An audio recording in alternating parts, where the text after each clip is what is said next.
Today we are going to learn about rewriting quadratic equation into standard form. This is our standard form. Ax squared plus bx plus c is equals to 0.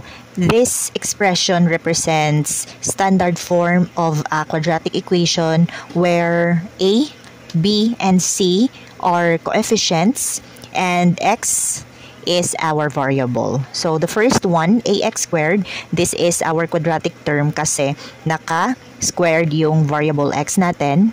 And this one naman is our linear term kasi yung x natin ay may exponent lang na 1.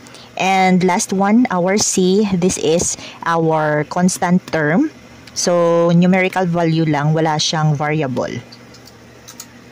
First, let us show the example of our standard form.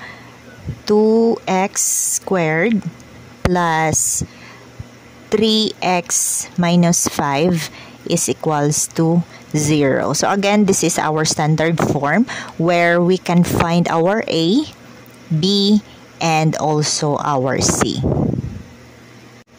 Then let's write our a. Our a is equals to 2 kasi positive yung 2 natin dito. B is equals to 3. Again, positive din yung 3 natin. And c is equals to negative 5. As you can see, negative yung 5 natin. So, again, this is our standard form. Let's go here sa ating first example, which is negative 7 plus 3x is equals to 2x squared. Again, titingnan lang natin yung standard form natin at i-follow lang yung correct na pattern. The first one, which is the quadratic term, the ax squared, this one. So, transpose natin siya sa kabila. Then, ang positive 2x squared ay magiging negative 2x squared. At the same time, next is bx, the linear term, where is the 3x. So, ito yung next natin, plus 3x kasi positive. And the last one, the constant term, c, which is negative 7. Then, put is equals to 0. So, a is equals to negative 2. B, 3, positive 3. C is equals to negative 7. The next example, we have here, negative 6x plus 2x squared is equals to negative 5. Again, i-follow lang natin yung proper or i-follow natin yung standard form natin. So, quadratic term first, which is the 2x squared minus 6x kasi linear term siya, ito, plus the 5. Transpose natin dito yung negative, magiging positive 5, which is our constant term. So, our a is 2, b is negative 6, c is 5, positive 5. Kasi dito na tayo magbe-base, hindi dito.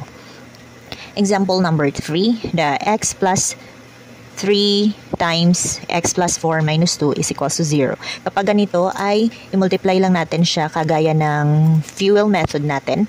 So, pwede rin natin i-isa-isahin dito x squared. X times x equals to x squared. X times 4, 4x. Then, next, 3x.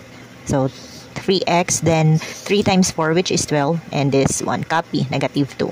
That would be x squared, i-add natin yung dalawa, 7x, then subtract 10. Our a is equals to 1, b is equals to positive 7, and c is equals to positive 10. The last example, we have here 2x times x minus 3 minus 15 is equals to 0. So again, i-multiply lang natin to sa loob, isa-isa.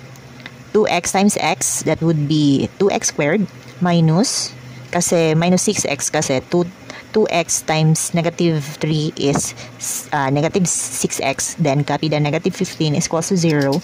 Our a is 2, b is negative 6, and c is negative 15.